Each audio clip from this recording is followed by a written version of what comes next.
Number 1. The mirror blink. When you speak with someone, subtly mirror the speed of their blinking, their posture, the tilt of their head.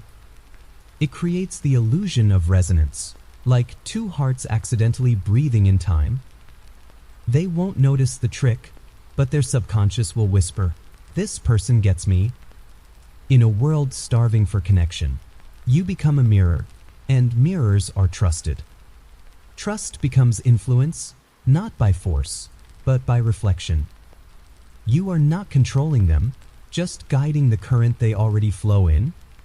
What happens when your identity is just an echo? Do you still exist, or are you only real when reflected? Number 2. The delayed nod. Don't nod right away. Wait a beat. Let their words linger in silence, then nod slowly, like revelation just bloomed in your mind. It makes them feel profound, seen, even wise. The mind associates your silence with depth, your nod with agreement, your pause with reverence. You didn't just hear them, you absorbed them. Suddenly, they want your approval, your validation, your closeness. Is truth real, or does it only feel true when someone looks like they believed it just now? Who owns a thought, the speaker, or the one who receives it with awe? Number 3. The phantom smile. Let your lips curve faintly, just enough to cast a question. Are you smiling, or are they imagining it? The brain fills in the blanks, projects warmth, assumes friendliness. A barely there smile is a riddle, and people love solving riddles they think are about them. When they can't read you, they'll look deeper, and when they look deeper, they fall into the mirror you left behind. Is a smile kindness, or manipulation with soft teeth? Does a ghost of joy count as real, if it makes the heart feel safe? Number 4. The anchor word. Pick a word, any word, and repeat it gently during each conversation with them. Absolutely, exactly, clearly. Say it when you agree, when you pivot, when you conclude. It becomes your scent, your signature, the sound that marks your thoughts. Soon, when they hear that word elsewhere, they think of you. You've become their invisible watermark. Influence isn't loud, it's sticky, and it clings in the folds of language. If a word can haunt a mind, what else can we plant in each other's gardens, without permission? Number 5. The curious silence. Ask a question, then stop. Don't nod, don't blink, don't breathe too loud. The silence will stretch, and they will rush to fill it. Truth spills in pressure, not comfort. Most people hate stillness and fear the space between words. But that is where secrets bloom. The more quiet you are, the more they feel watched, and the more their mask begins to slip. Do we reveal ourselves to escape silence, or to prove we exist? In a world of noise, silence is a blade. Number 6. The story glitch. When telling a story, deliberately change a detail mid-conversation. Watch their face, their eyes, the twitch of doubt. If they correct you, they've been listening. If not, you've just proven how easy it is to rewrite memory in real time. People trust stories, not because they're true, but because they sound smooth. Slip once, and truth fractures. Slip twice, and truth bends. Are memories sacred, or soft clay shaped by tone, eye contact, rhythm? If truth can be nudged, is it even yours? Number 7. The gravity lean. While they speak, tilt your body forward, just slightly, like gravity itself is pulling you toward them. Don't overdo it. Just let your torso drift, like curiosity lives in your bones. They'll feel your presence intensify, like you're leaning into their soul. We trust what pulls us in, mistrust what stands too still.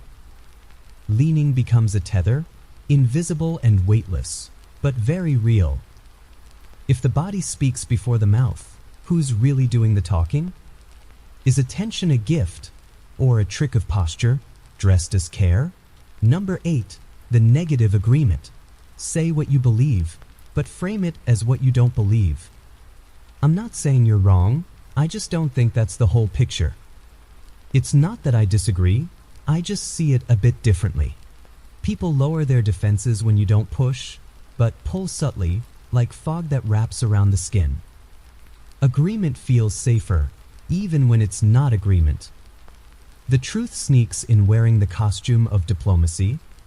If we disagree in harmony, did we really clash, or just dance in opposite shoes? Number 9. The repeat echo. When someone finishes their sentence, softly repeat the last 2 or 3 words. Not like a parrot, but like an echo, gentle and thoughtful. It makes them feel heard, truly heard.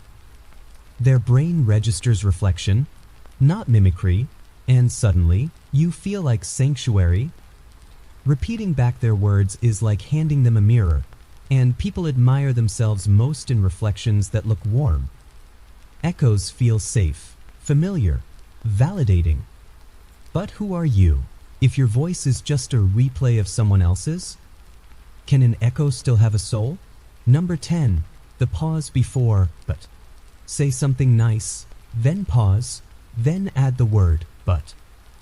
You're absolutely right, but I love your energy, but the compliment lingers longer, becomes a velvet landing pad, softening what comes next. Their brain hears both, but remembers the softest parts louder.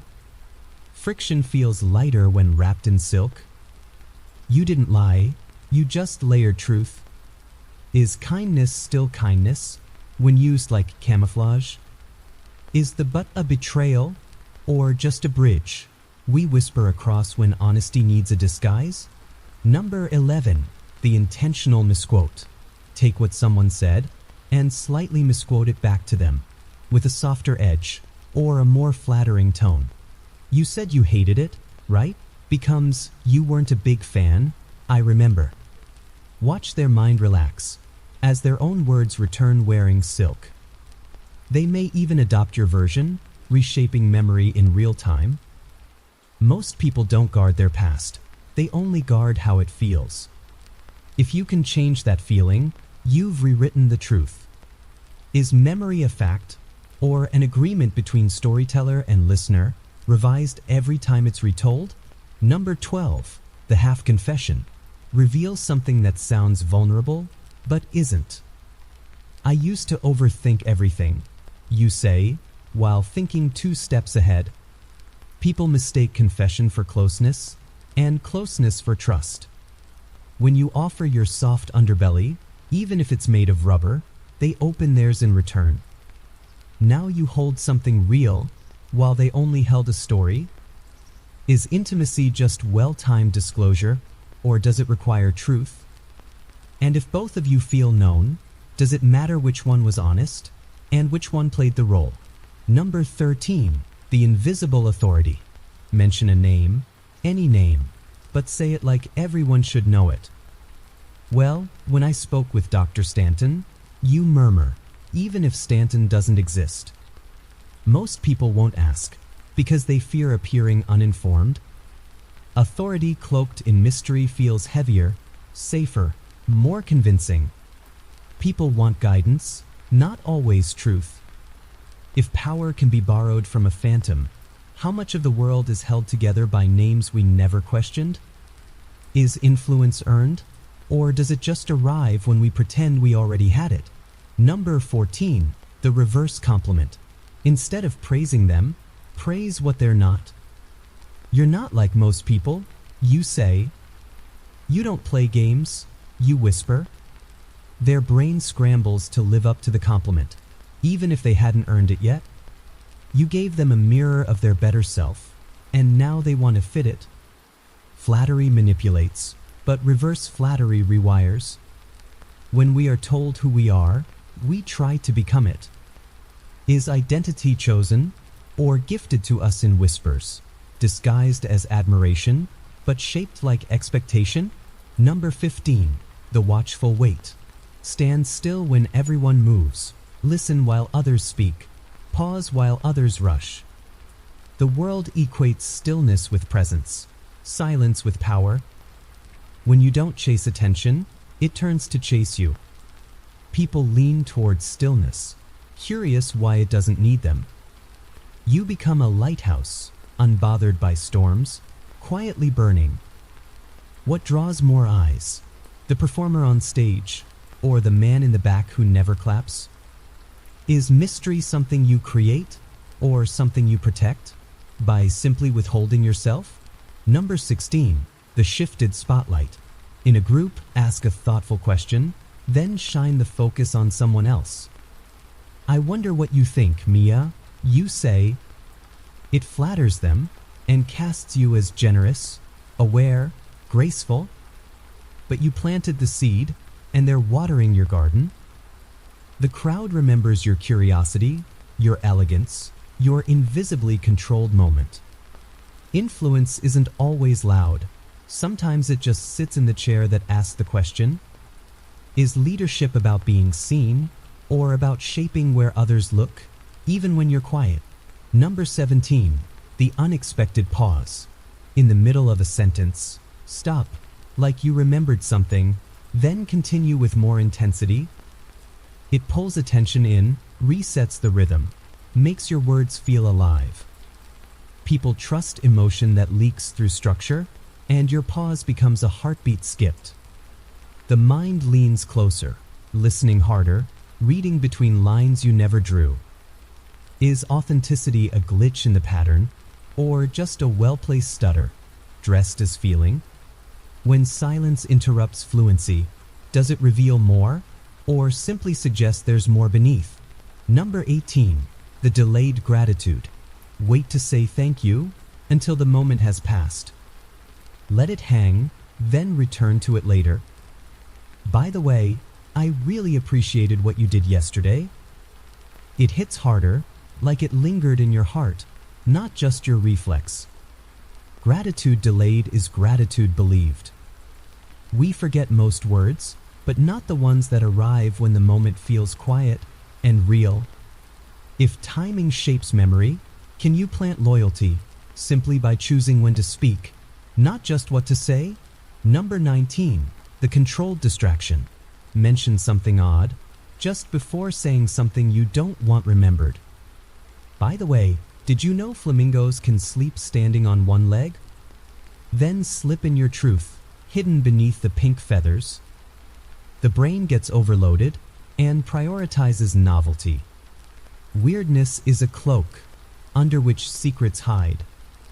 Confuse, then reveal, and most people miss the blade. Is honesty still honesty if it's whispered while the world is looking left? What truths have we swallowed, distracted by trivia, never realizing the taste? Number 20, the suggestive scar. Show a flaw, not loudly, but enough to stir questions. A faint scar, a nervous twitch, a story cut off halfway. People get addicted to puzzles, especially ones that bleed. When you appear damaged, they lean in, wanting to be the one who understands, who repairs, who unlocks. Your flaw becomes a thread, and they start pulling. But who holds the rope? The one unraveling, or the one letting them feel like a savior? Is power weakness covered in poetry, or is it the willingness to be seen cracked and still stand? Number 21, the gifted opinion. Instead of offering your thoughts, gift theirs back to them, but shinier, elevated. You said something really insightful earlier. You begin, even if they didn't. Then share a brilliant idea, attach it to them, and watch their identity shift. People protect what they think is theirs, especially ideas. Now they'll defend the thought, embody it, evolve it, not realizing it came from your lips, not theirs. Influence is quiet colonization, a flag planted in the mind, disguised as admiration. Who owns truth, the speaker, or the one who gave it a home and called it their own? Number 22, the stolen prediction. Say something vague, gently, like you're not sure. I get the feeling you're about to do something brave, you whisper. When they do, they remember you called it. If they don't, they still feel seen, like bravery lives beneath their skin. Prediction triggers prophecy, even if it's just imagination. When someone expects greatness from us, we strain to live up to it. And when we do, we gift them our loyalty. Is foresight truth, or just the ability to make people feel like heroes before they've even left the starting line? Number 23, the second glance.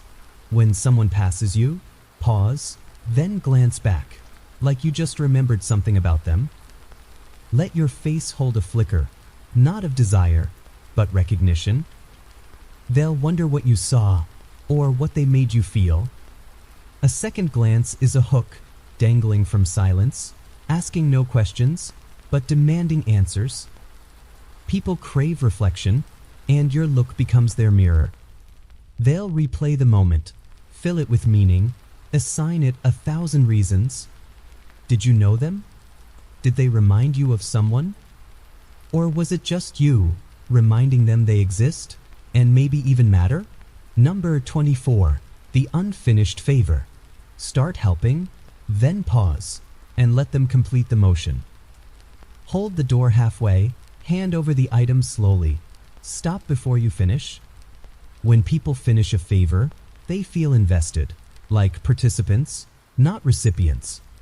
That tiny effort rewires the brain, making them like you more, because they gave, not just received. Reciprocity begins before logic does. If you can plant the seed of effort, their mind will bloom into warmth, connection, and trust. Is kindness what you give, or what you let others feel they gave you, even if it started as yours? Number 25, the misplaced familiarity. Speak to strangers like they're old friends, not in words, but in tone. Use their name early, say it warmly, as if you've said it before. Familiarity tricks the nervous system, tells the body to relax, tells the mind to open.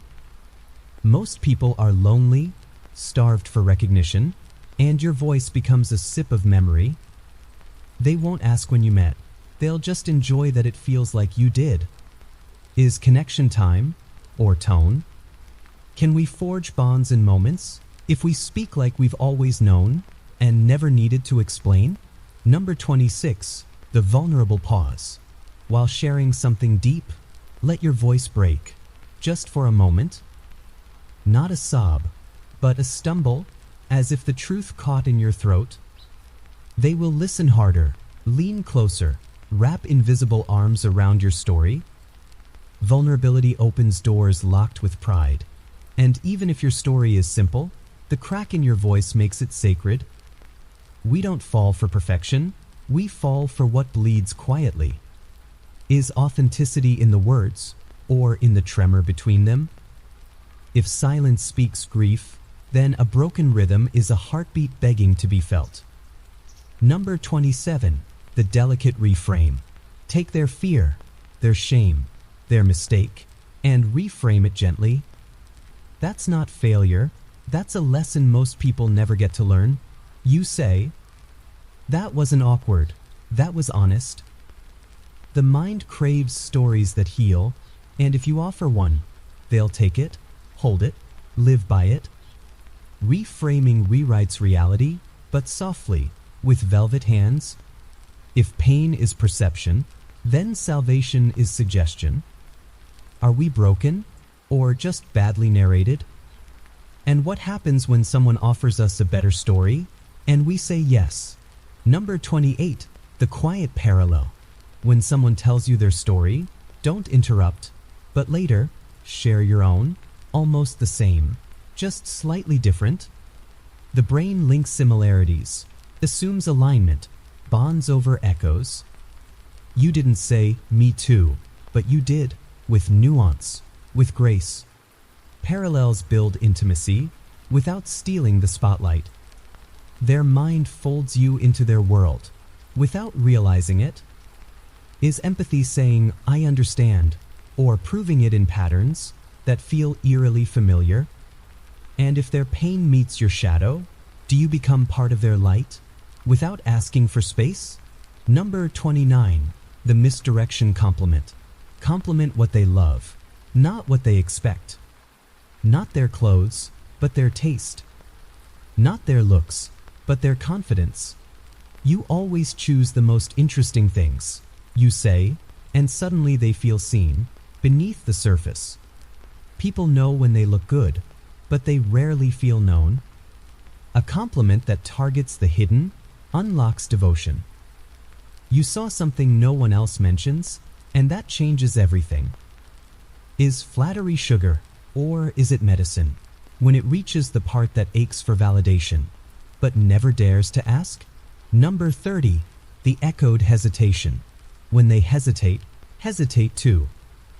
When they speak softly, match the softness. Mirror their vulnerability, not their confidence, and their heart will open. You become a rhythm, a safe space, a pattern that doesn't push, but flows with them.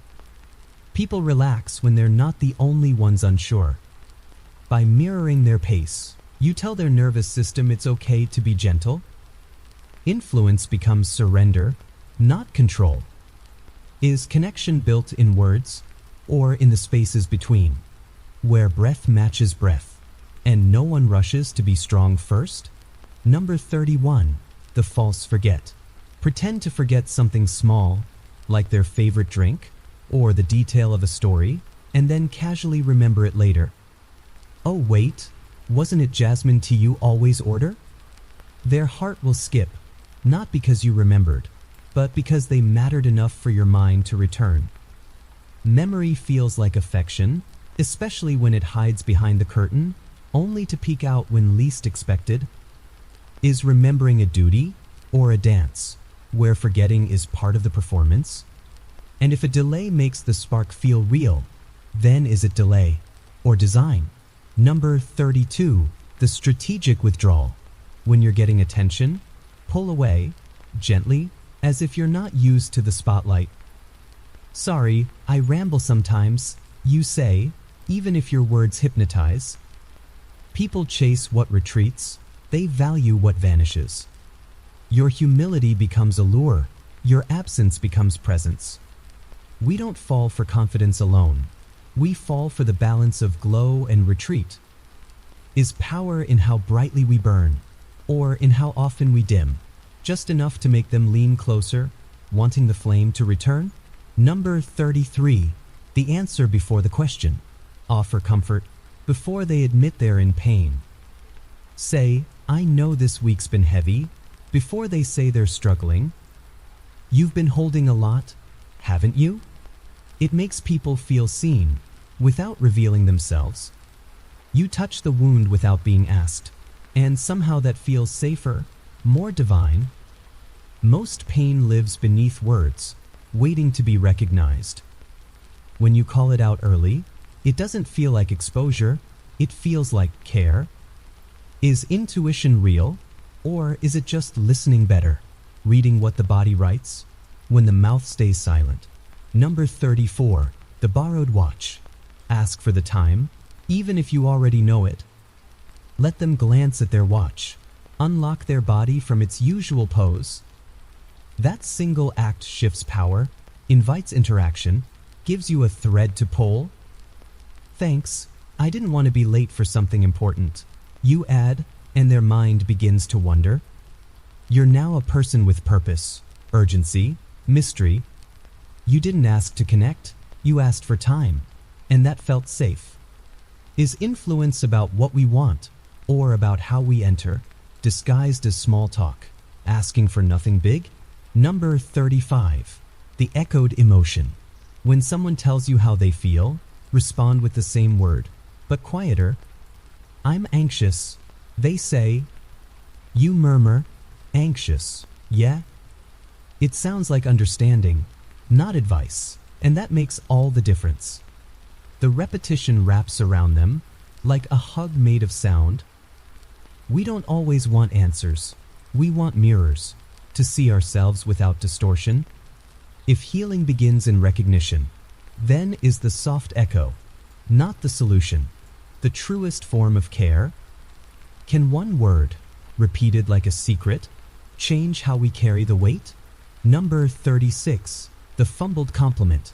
Compliment them, but hesitate, like you weren't sure if it was okay to say, I was going to say you looked amazing today, but I didn't want to make it weird. That stutter, that pullback, makes it feel more real, more earned. Perfection slides off the mind, but awkwardness sticks because it feels honest. People believe in nervous truth far more than polished praise. Is charm the art of saying the right thing, or of saying the real thing, even when your voice shakes and your tongue stumbles? Number 37, the fabricated flaw. Admit to a flaw, but one that flatters. I get too obsessed with the little details. You sigh, and now you're a perfectionist, not a burden. People respect self-awareness, even when it's curated. A flaw that sounds like a strength, disguised in humility, becomes magnetic. They trust you more because you bleed, but only in the right places. Is self-disclosure honest or strategic? And if a flaw builds connection, even when designed, does the design make it less true or just more effective? Number 38, the orphaned compliment. Say something kind, then pretend you didn't mean to say it. You actually have a beautiful way of speaking. You whisper, then look away, as if surprised by your own honesty. That contradiction sticks because it wasn't packaged, it leaked. Most compliments feel transactional, expected, but orphaned praise feels sacred. Like it slipped through the cracks, like truth accidentally escaped. We treasure what feels unplanned, even if it was rehearsed. Is authenticity a performance, or is it the illusion of spontaneity, delivered in trembling hands? Number 39, the overheard admiration. Praise them to someone else, while they're near, but not watching. Let them catch the tail end, just enough to wonder. She's honestly one of the sharpest people I've met. You say, then change the subject when they enter. That invisible compliment will echo louder, because it wasn't for them, it was about them. We trust what we're not supposed to hear, far more than what's said to our face. Is praise more powerful in absence, when it's not a performance, but a whisper from the void, never meant to land, but somehow did? Number 40, the gentle correct. When someone's wrong, don't say, actually, or no, or that's not true. Instead, say, that's one way to look at it. Then offer a softer thread. Let them step onto your truth without falling off their own. Correction becomes suggestion, not resistance, and they follow willingly. No one likes being wrong, but everyone wants to be right. So let them be right, just in a slightly new way. Is truth a weapon or a bridge? Can we reshape beliefs, not by cutting, but by laying silk paths that feel like their idea? Number 41, the pause that makes them look. Stop mid-sentence, eyes searching the air as if you lost your thought. Then smile and say, never mind, it doesn't matter. Their mind will latch onto that invisible sentence, trying to finish it, to understand what was hidden. Curiosity builds in silence, not speech. By withholding, you plant wonder, and people chase what's just out of reach. You've said nothing, but become unforgettable. Is mystery born from silence, or the suggestion of meaning withheld? If a sentence never finishes, does it still echo, forever asking to be heard? Number 42, the scarcity compliment. Tell them what you don't say to others. I don't normally say this to people, but suddenly your praise is rare, sacred, worth more. Even if it's simple, it lands heavier because it came wrapped in exception. Scarcity amplifies value, even in words. We crave what is reserved, what feels exclusive, especially when it's about us. Is praise more powerful when uncommon, or when it feels like it broke free, slipped past your guard, and found its way into the light? Number 43. The mirror flinch. React subtly to their emotions, not the words, but the energy behind them. If they frown, let your eyebrows twitch. If they smile, smile just half a second later. Their nervous system will feel matched, mirrored, accepted. Mirroring is silent agreement, not just of thought, but of feeling. You become the rhythm to their music, the echo to their pulse. Is empathy an act, or a choreography, where two bodies remember how to speak before mouths do? And when we reflect each other, do we truly connect, or just dissolve? Number 44. The temporary exit. Excuse yourself for a moment, even when the connection is flowing, especially then. I'll be right back. I just need to check something. When you return, their energy will be warmer, more grateful, pulled toward the absence they just felt. We don't realize what we want until it steps away. Absence sharpens desire, and presence becomes precious. Is attachment built in closeness or in space? In the aching gaps where someone used to be, and the joy that comes when they return? Number 45. The whispered thought. Lower your voice, just slightly, when you say something meaningful. Let them lean in, physically or mentally, to catch the softness. Whispering makes words sacred, like secrets offered instead of shouted. It's not what you say, but how intimately you deliver it. People remember whispers, long after they forget shouts. Is power in volume, or in quiet confidence, the kind that trusts the listener to care, to hear, to hold each word like a small flame? Number 46. The mistaken identity. Act as if you've met them before. You look so familiar, you say, with a smile, eyes warm. Even if you know you haven't, it softens their guard, triggers a subconscious sense of bond. Familiarity builds bridges, even imaginary ones. If we think we've known someone, we treat them with the softness of history, not the friction of newness. Is trust based in fact or in feeling? If two strangers pretend to remember, do they become something more, just for the moment? Number 47. The Counterfeit Secret. Tell them something that sounds private, but isn't. I don't usually talk about this. You begin, and now they're all ears. Even if the story is harmless, its framing builds intimacy. You shared first, and they'll feel compelled to share next. Vulnerability begets vulnerability, even when choreographed. Is a secret only real when it's risky, or does it matter more that it feels like trust, even if carefully placed, like a chess move meant to trigger the next confession? Number 48. The delayed apology. Say sorry later, when the moment has faded. By the way, I hope I didn't come off too strong earlier. The delayed apology rewrites the memory, reframes the moment, and makes you seem thoughtful, even if the impact was mild.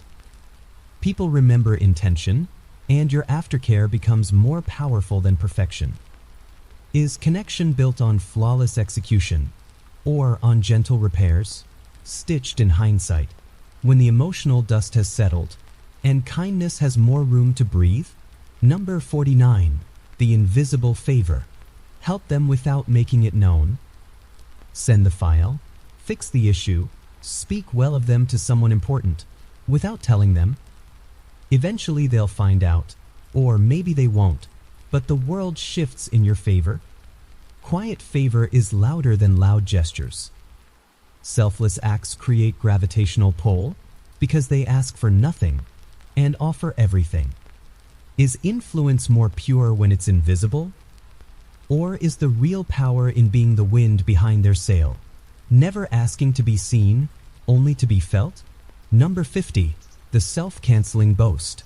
Say something impressive, then undercut it with humor or self-doubt. I used to teach psychology, but honestly, I probably learned more from memes. It disarms, humanizes, hides the power in play. People don't like arrogance, but they love brilliance cloaked in humility. The self-canceling boast becomes palatable, even magnetic. Is confidence real if we hide it in a joke? Or is the joke just a safer way to show our light, without blinding the room? Number 51, the pretend uncertainty. Say something bold, then backtrack slightly, like you're unsure. I think you might be one of the most grounded people I've met, or maybe I'm just projecting. That dance of confidence and doubt makes your words feel real, unrehearsed. People don't trust absolute certainty, but they believe in hesitation, in flawed delivery, because it feels human. You become a mind worth following, not because you lead loudly, but because you question yourself in all the right places. Is power in knowing, or in the illusion of exploring, with just enough doubt to make it feel alive? Number 52, the 2-second hold. When you hand someone something, hold it for 2 seconds longer than expected. Not aggressively, just noticeably.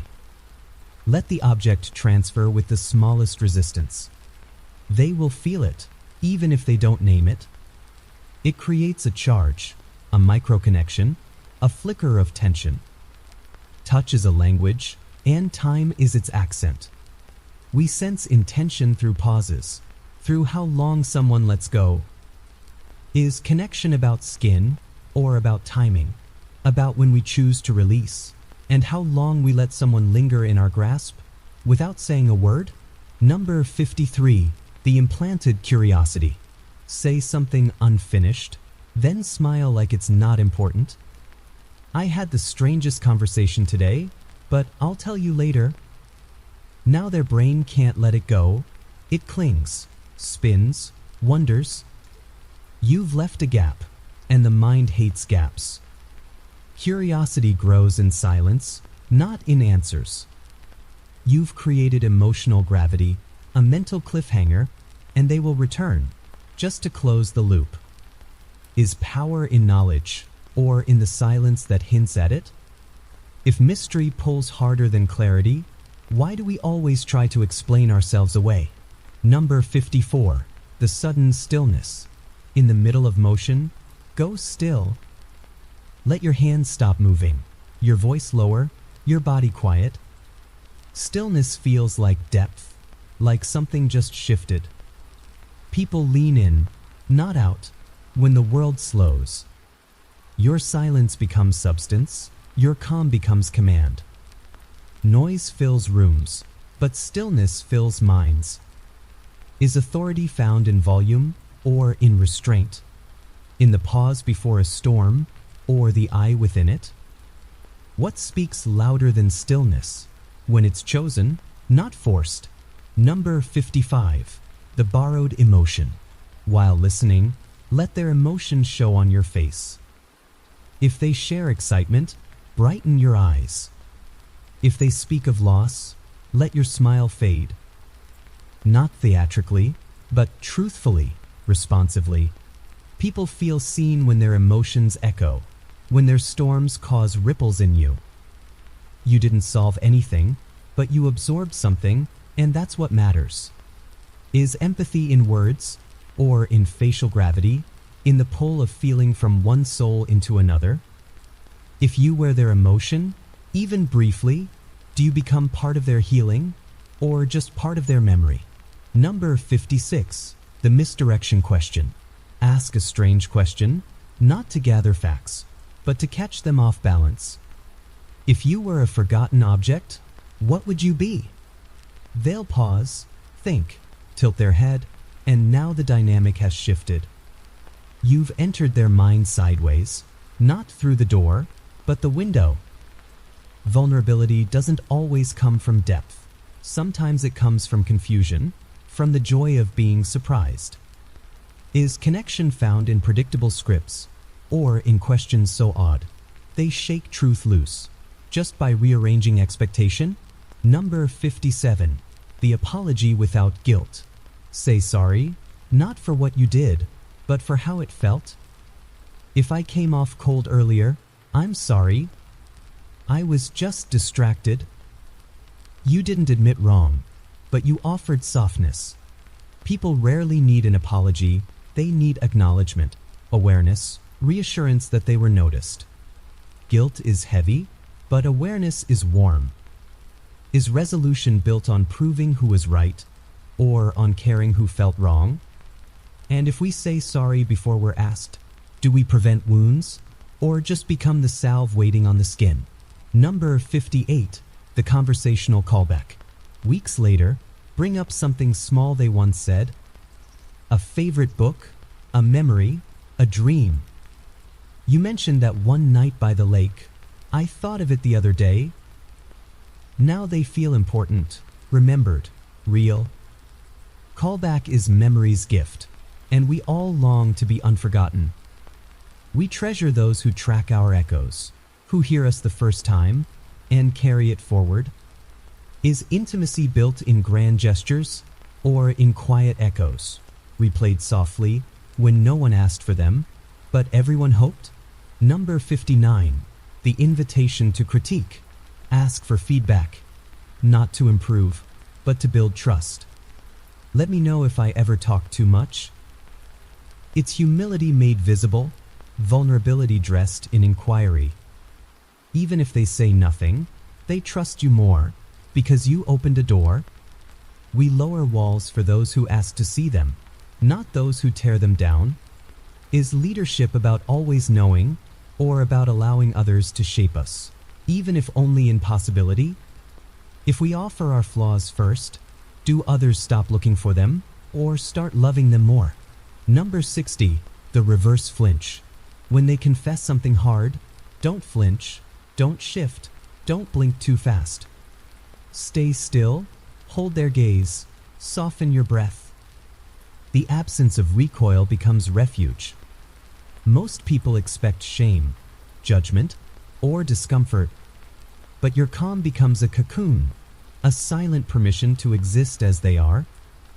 Is safety the absence of threat, or the presence of acceptance? And when someone shows us their shadow, is love just the art of not looking away, of holding the moment until they stop trembling, and start believing they can be seen? Number 61, the silent question. Instead of asking, tilt your head, raise your brow, let the silence hold the shape of curiosity. They will answer anyway, filling the air you left open. A question without words is irresistible, because it feels like mind-to-mind contact. Words can be rejected, but silence is harder to fight. When the body asks, the mouth answers. Is communication language, or gravity? Do we speak to fill others, or to quiet ourselves? And if silence itself can pry answers free, who truly controls the conversation? The one who speaks, or the one who doesn't? Number 62, the gift of scarcity. Don't always be available. Let absence carve your silhouette deeper. Miss one call, delay one reply. They will think of you more, because the human mind clings to what it can't always reach. Too much presence dulls, too much absence sharpens. We long for the rare, even if it's only space. Is love abundance, or ration? Is attention sweeter when constant, or when we fear it might vanish? And if scarcity makes diamonds, does it also make devotion, polishing the stone of memory until it shines with want? Number 63, the shared silence. Sit with them, say nothing, yet refuse to fill the void. Let the silence stretch, not in discomfort, but in companionship. True connection is when words aren't required, when stillness feels full. The world teaches us to fear silence, but silence shared is a secret, louder than chatter. If they stay beside you quietly, without fleeing, without needing sound, you've touched the marrow of trust. Is intimacy the noise we share, or the quiet we endure? And if silence becomes music, does the bond need anything else? Number 64, the overheard pause. Pretend you didn't mean to say something.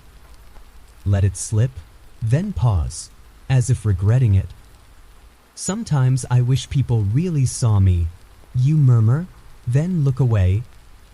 That unfinished thread becomes a magnet. People can't resist pulling on words left dangling. Vulnerability hidden is more compelling because it feels unguarded. A slip feels truer than a speech. Is truth found in accidents, or are accidents just rehearsed confessions with softer edges? And if we only trust the words that stumble, do we ever believe the words that stand tall? Number 65. The Ghost Compliment. Speak of their impact, not them directly. This room feels lighter when you're here, instead of you're uplifting. The shift makes it less obvious, less heavy, more believable. You're not praising them, you're naming the atmosphere, and the brain connects it back to them. People trust compliments about effects, more than about labels. A ghost compliment lingers because it hides, it hums, it feels like observation, not flattery. Is validation more powerful when invisible, when it names the air rather than the person? Number 66. The Controlled Reveal. Keep a piece of yourself back, then offer it only when the moment feels intimate. A scar, a story, a belief. The delay makes it precious, treasured. We value what arrives slowly, what isn't given to everyone. People feel chosen, selected, initiated into your hidden world. Mystery paired with timing becomes intimacy. Is closeness about knowing everything, or about the privilege of being allowed to see just a little more? And if truth drips instead of pours, does it taste sweeter or more dangerous? Number 67. The Shifted Compliment. Deflect praise, but not completely. You're really talented, they say. You smile and respond, maybe, but it's easier around people like you. Now the praise circles back to them, binding both of you in reflection. Compliments doubled feel safer, warmer, more connective.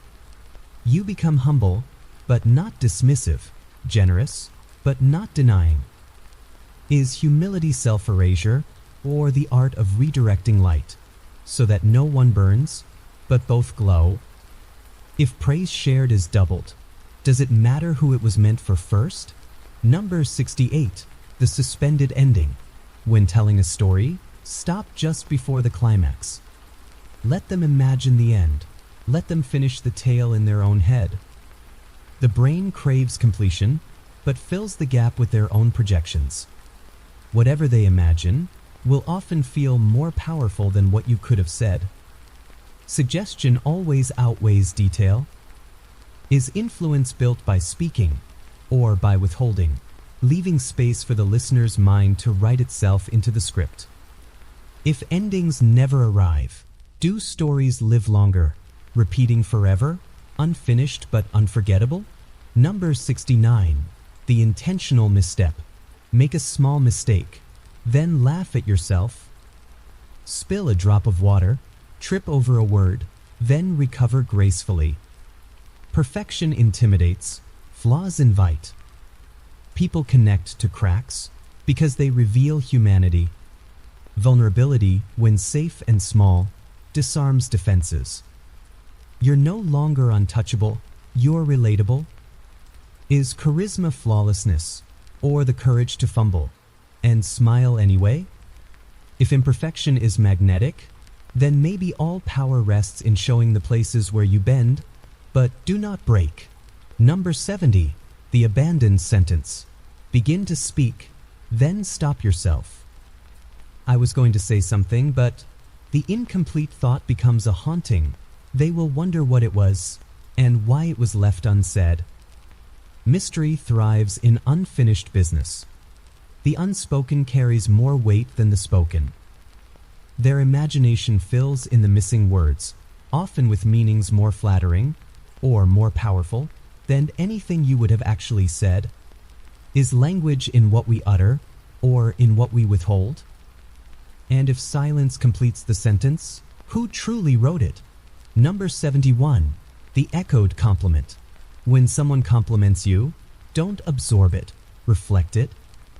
If they say, "You're really insightful," smile softly and reply, "That means more coming from someone as thoughtful as you."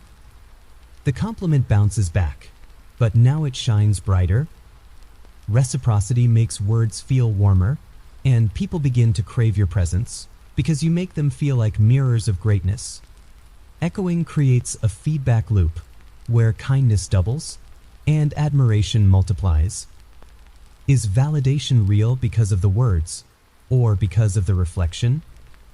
If we only know ourselves by the mirrors we choose, then who are we when the echo is gone? Number 72. The invisible question. Sometimes, instead of asking directly, answer as if the question has already been posed. "Yes, I do think about that a lot," you murmur, without anyone asking. The listener will feel disarmed, as if you read their thoughts. Anticipating curiosity creates the illusion of intimacy, like you've entered the private room of their mind. Minds bond when they believe they've been understood. Before speaking, is connection the act of being known, or of believing we were seen before we revealed ourselves? If questions can be answered before they exist, then maybe minds don't just meet, they merge. Number 73. The gentle withhold. When someone asks for too much, don't refuse outright. Instead, withhold softly. Say, "There are parts of me I save for later," and let silence cradle the rest. This creates intrigue, longing, respect. We don't crave what's given, we crave what's saved. What's hidden feels heavier, more valuable, simply because it isn't offered freely. The forbidden always glows brighter. Is intimacy measured in how much we reveal, or in how carefully we choose what not to?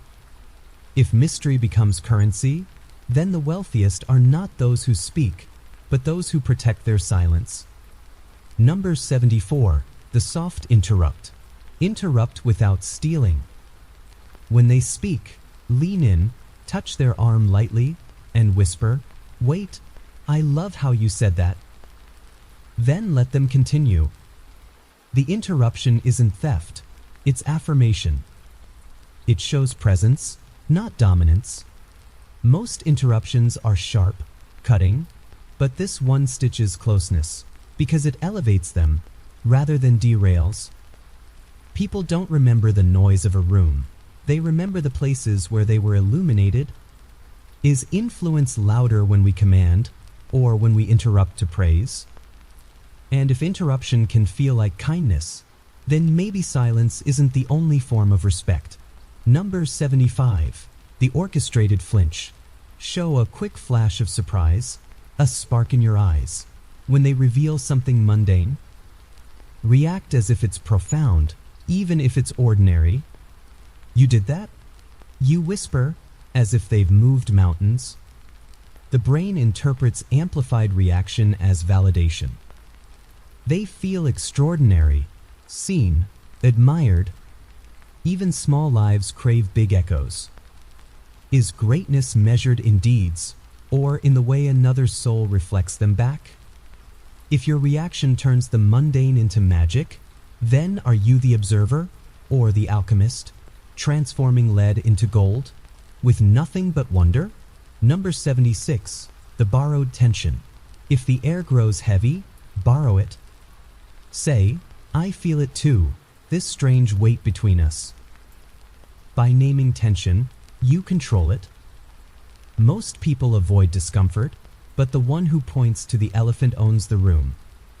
Acknowledgement reshapes unease, turns silence into intimacy. Now the tension isn't awkward, it's electric, alive. Is vulnerability the act of confessing truth, or simply the courage to name it? If tension is shared, does it divide or bind? Perhaps it is neither, but a string that hums louder the moment both sides admit they feel it. Number 77. The framed mystery. Don't tell the full story, only the outline. I had one of the strangest nights, but I can't explain all of it here. Now they lean in, aching for details. You've given them a locked box, without a key. The imagination fills the empty spaces, usually with images far grander, or darker, than reality. Suggestion always outweighs explanation. Is influence the story itself, or the shadow it casts? If mystery keeps people tied to us, then perhaps truth isn't the bond, but the refusal to unwrap it, letting it breathe as rumor instead of fact. Number 78, the backward compliment. Say something kind, but frame it in the past. I didn't notice at first how calm your presence is, but now it's impossible to miss. By placing the compliment behind time, it feels discovered, like truth unearthed. Discovery always strikes deeper than flattery. It feels earned, not gifted. People treasure what seems to emerge naturally over what feels placed. Is admiration stronger when given, or when it feels found? If truth is timeless, then anchoring praise to the past makes it feel like it was always there, waiting to be named. Number 79, the split glance.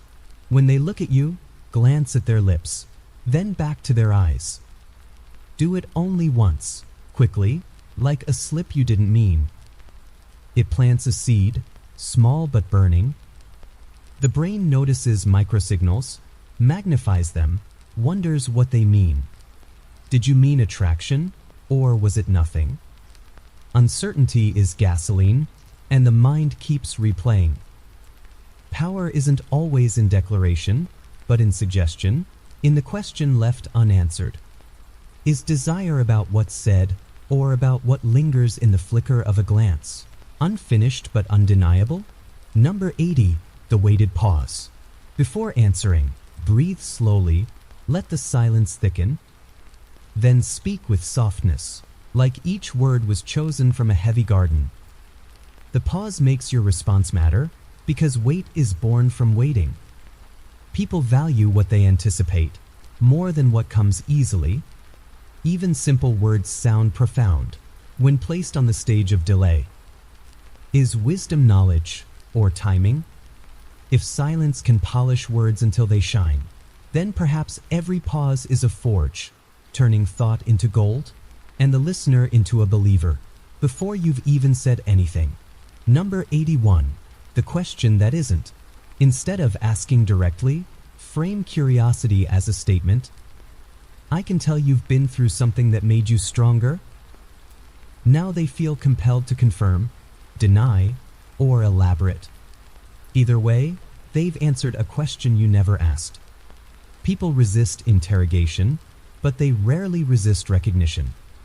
A question disguised as certainty feels like intimacy, as if you already know. Is knowledge power because of answers, or because of assumptions that invite them?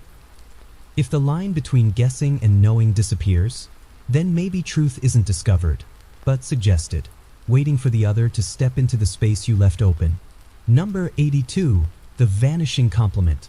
Offer praise, then immediately deflect attention. That was brilliant, anyway. The compliment lingers, but your retreat makes it echo louder. Most people cling to praise that doesn't demand response. It feels like a gift, not a transaction. Vanishing praise makes you unforgettable because it feels uncalculated, like a bird that landed only for a second before flying away. Is admiration stronger when pursued, or when it slips through our fingers, leaving us wishing we had caught it?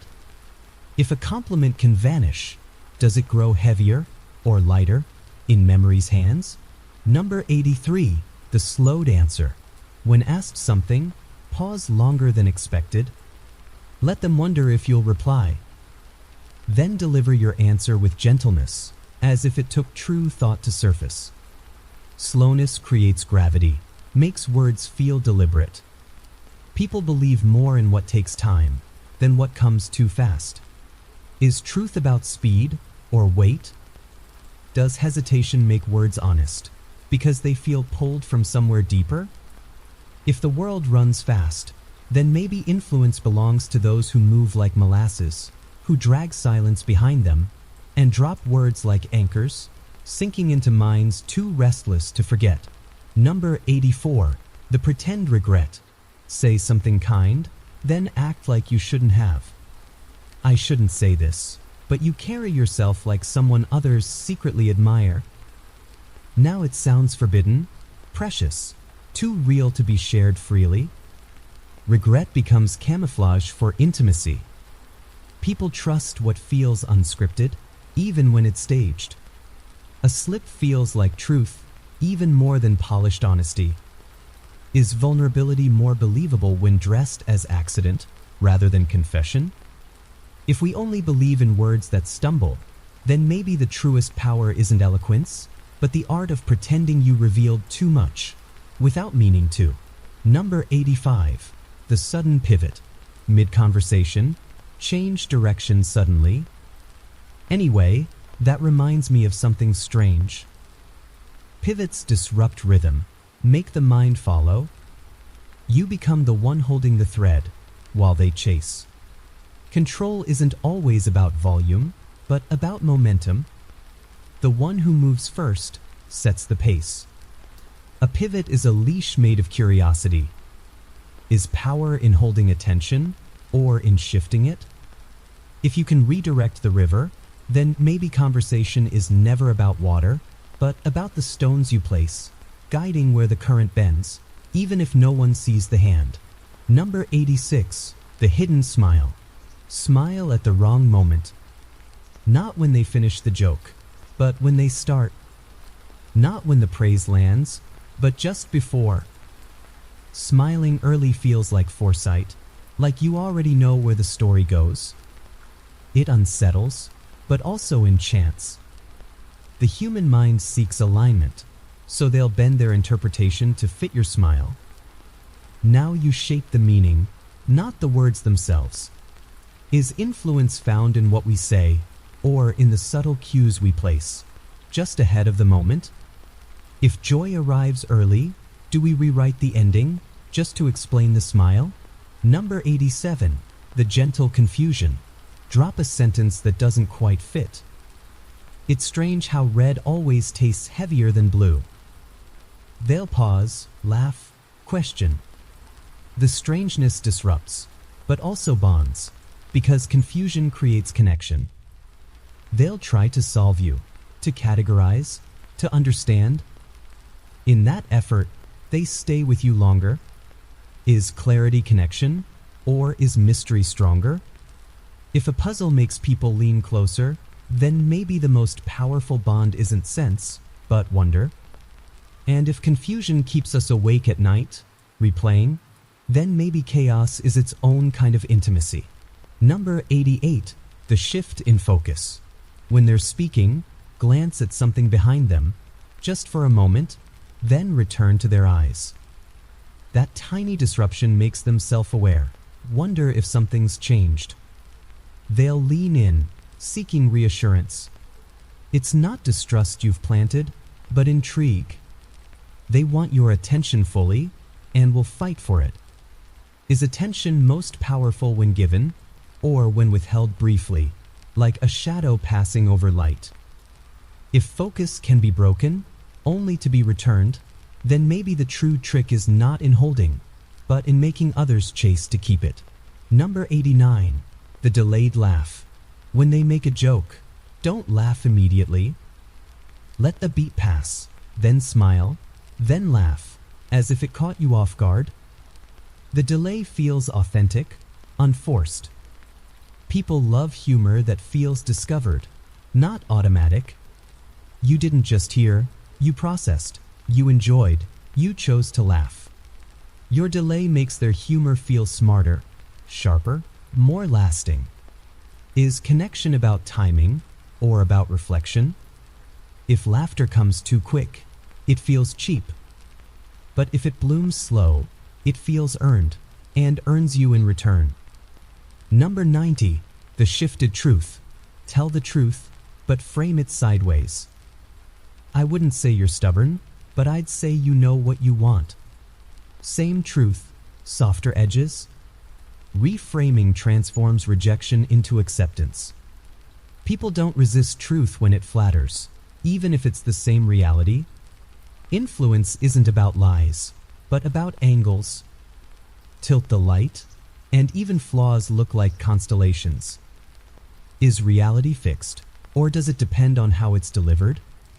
If truth can be reshaped without changing, then maybe honesty isn't rigid, but a mirror, bent just enough to flatter the one who looks inside. Number 91. The shared secret. Lean closer, lower your tone, and share something harmless, but frame it as if it's hidden. I probably shouldn't say this, but instantly you've created a bond. People value secrets, even if they carry no weight. It's not the content, it's the intimacy of trust. They'll feel chosen, invited into the inner circle, and when you gift them a secret, they'll feel compelled to return one. Reciprocity cloaked in whispers becomes loyalty. Is closeness about truth or about exchange? If secrets don't need to be deep, only shared, then intimacy might be just an agreement to carry illusions together. Number 92. The memory plant. Mention something small, then repeat it days later. Funny, I was thinking about what you said on Tuesday. Now their mind believes the moment mattered because you carried it forward. Repetition cements importance. Memory feels like validation. They think you see them, not as passing noise, but as someone who leaves traces. If you can plant significance in the past, you can shape the future. Is meaning in the event, or in how long it's remembered? If someone else guards our words, do we belong more to them than to ourselves? Number 93. The reverse spotlight. In a crowd, when praise is offered to you, redirect it quietly. I couldn't have done it without them. Your humility steals more light, because it casts you as bigger, not smaller. People admire those who deflect glory, because it feels rare, powerful. The less you grip attention, the more it follows you. Is greatness claimed by the one who shines, or the one who shares light? If attention is currency, then maybe the richest aren't the ones who spend it, but the ones who give it away, knowing it always comes back doubled. Number 94. The implanted desire. Casually reference something you enjoy, then let silence trail. I've always wanted to go back to the ocean at night. You haven't asked, but you've seeded the thought. Now they imagine going with you, even if you never suggested it. Suggestion plants desire, and desire grows in imagination. If someone begins picturing themselves in your story, they're already halfway bound to it. Is influence about asking, or about planting seeds and letting others water them? If desire begins in their mind, then you don't convince, you let them convince themselves. Number 95. The self-erasing gesture. Do something kind, then brush it off. It's nothing, don't mention it. The dismissal makes it feel larger, because true generosity pretends to hide. People trust what isn't bragged, what isn't lingered on. A favor erased shines brighter.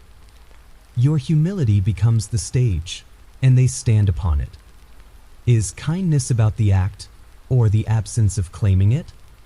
If the greatest power lies in what we deny credit for, then maybe invisibility isn't weakness, but the highest form of influence, shaping gratitude that feels endless, even when you've already forgotten. Number 96. The future anchor. Say something small, but tie it to the future.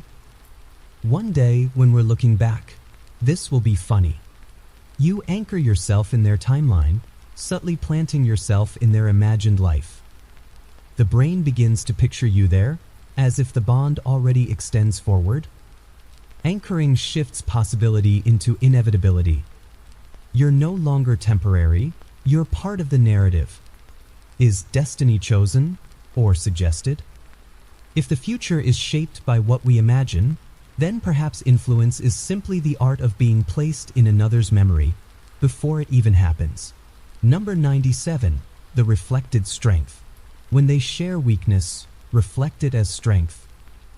You say you're stubborn, but it sounds more like you're loyal. Reframing weakness as hidden virtue reshapes self-perception. They'll feel not just accepted, but elevated. You've turned their confession into a crown. People follow those who see not just who they are, but who they might be. Is love about tolerating flaws, or about reshaping them into something beautiful? If words can alchemize shame into pride, then maybe influence is nothing more than the courage to rename shadows as light. Number 98. The borrowed dream. Ask about their future, then add yourself inside it. When you're finally living by the ocean, I hope I'll get to visit. You've placed yourself in their dream, gently, without request. Now when they imagine it, you are there. Inception of the sweetest kind. Dreams feel more real when others believe in them. And if your presence is stitched into their vision, they begin to carry you forward, unconsciously. Is destiny chosen alone, or co-authored? If we can borrow someone's dream, do we become part of their tomorrow, before today has even ended? Number 99. The empty chair. Leave something unfinished, a role unclaimed, a chair at the table that feels like it's meant for them. Say, someone should take charge of this, then glance their way. The vacuum begs to be filled, and most people step into the space left open. Influence isn't always pushing. Sometimes it's stepping aside. Power flows toward voids, and you create them by choice. Is leadership the act of commanding, or the art of withdrawing, so others walk forward on paths you laid? If absence can guide, then maybe silence is the greatest director. Number 100. The last word without speaking. When the moment ends, don't say goodbye. Instead, let your eyes linger, your body pause, your breath slow. Silence becomes your final word. They'll replay it, wonder what it meant, feel it echo. The absence of closure is louder than closure itself. You didn't speak, but you wrote yourself into memory. Is influence about words said, or about the words left unspoken? If endings are remembered more than beginnings, then perhaps the deepest trick is not in what you say, but in the silence that follows, long after you've gone.